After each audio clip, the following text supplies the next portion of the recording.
Let's go to another phase in the life of Marty Robbins. In the 1960s, Marty realized his long-time desire to race stock cars, and his determination led him from local events to the big-time NASCAR circuit, where he competed against such people as Bobby Allison.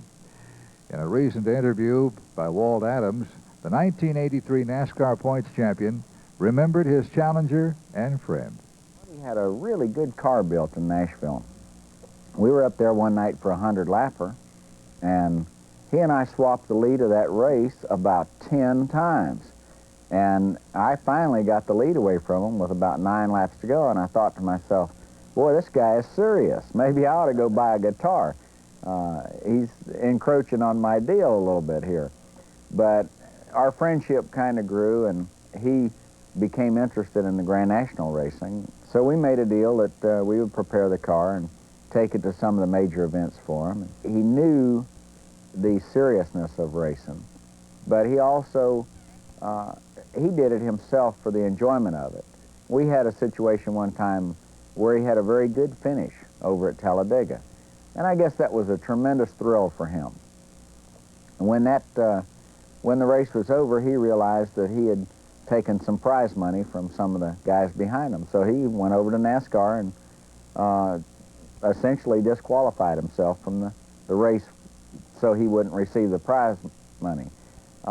He was, you know, just a lot of things that I have to continually admire about the man's personality, about his commitment and his professionalism, and still his ability to go out and enjoy life day after day and associate with people and just have a good time.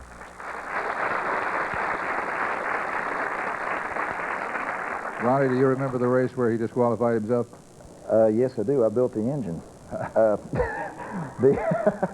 The first race, the race he was talking about in Nashville in the early 60s, I just recently found some 8mm film of, and it brought back a lot of memories, because I remember that was the first race that I can remember him leading at the fairgrounds, and he was beating Bobby Allison, and of course they fought tooth and nail for about 60 laps, and Bobby got around him, and they swapped back the lead several times, like he was saying, and you know, he finally got around. But Bobby was running at that time.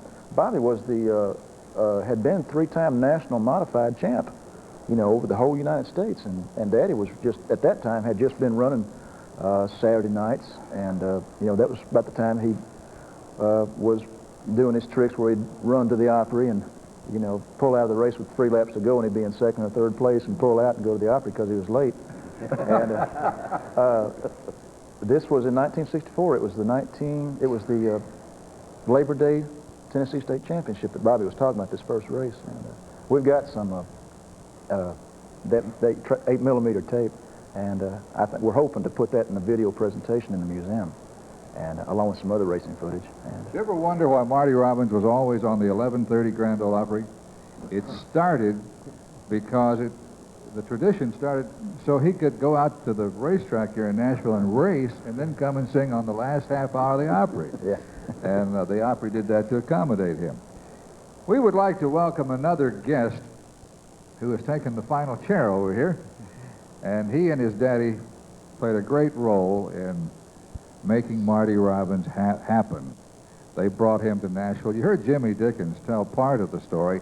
Ladies and gentlemen, would you welcome Mr. Wesley Rose?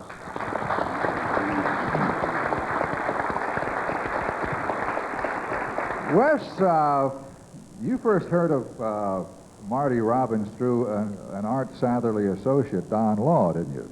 Yes, Don Law, we were talking about another artist, and he said, I want to play you a record, and it was Marty Robbins doing I'll Go On Alone.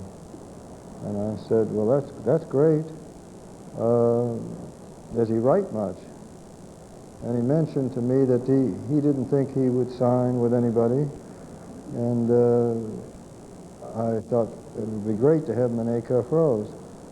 So I checked with my father, who was in Nashville at the time, because Roy Acuff and some of them had chartered a plane. They were going to Phoenix. I said, why don't you check on and talk to Marty Robbins and see if he'd be interested in becoming an Acuff Rose writer. And he said, have you seen him? I said, no, I've just talked to him on the phone. So it's up to you to talk to him and come back with a contract. And as the plane landed, Marty was at the airport. And my father walked over to him and he said, Mr. Rose, he says, I'm sure glad you came. And he says, what are you going to do? He says, well, I've got a contract I'd like to show you. He says, just show me where to sign it. And that was it. And Marty signed a contract on December 1st, 1952. Tell us the rest of the story, though. Your daddy, you called Pappy, called you on the phone, didn't he? Oh, yes. He said, I thought you said this was going to be a hard sell. He had his pen in his hand before I had the contract out, and you made me go all the way to Phoenix for that. So a little later, I had to tell Marty to soften that thing up for me. Wes, who took Marty to the Grand Ole Opry? I believe Marty went to the Grand Ole Opry through my father and Harry Stone.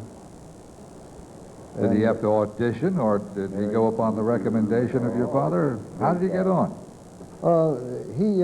They had him sing, and of course they had heard records. And in hearing the records, he was just a natural. First record was I'll Go On Alone? I'll Go On Alone. And that was a hit song, wasn't it? Yes, it was. First time out.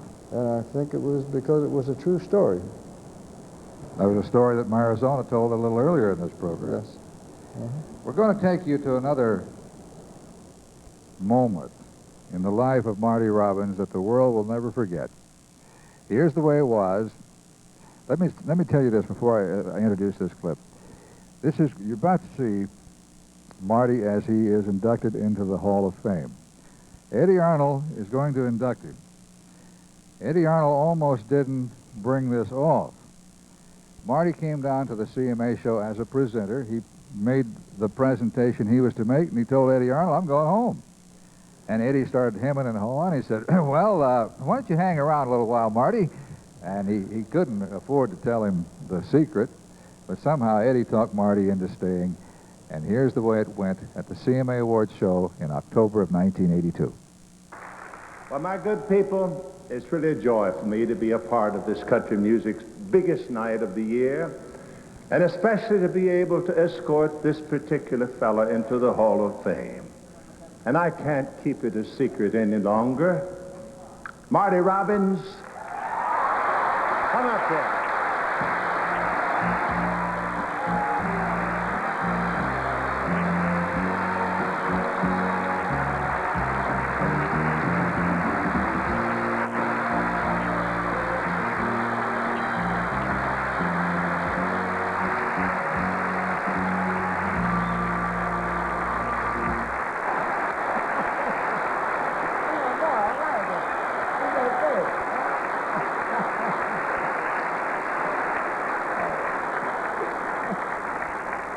Well, I don't know, somebody's looking at me. I never had any idea that this would happen because I really feel there are other people that deserve it, before I should get it. But I think, possibly that it might not happen again, so I'm going to take it tonight. And I thank everybody that had anything to do with it. And I do appreciate it very much. And I appreciate being on the show here tonight. Thank you.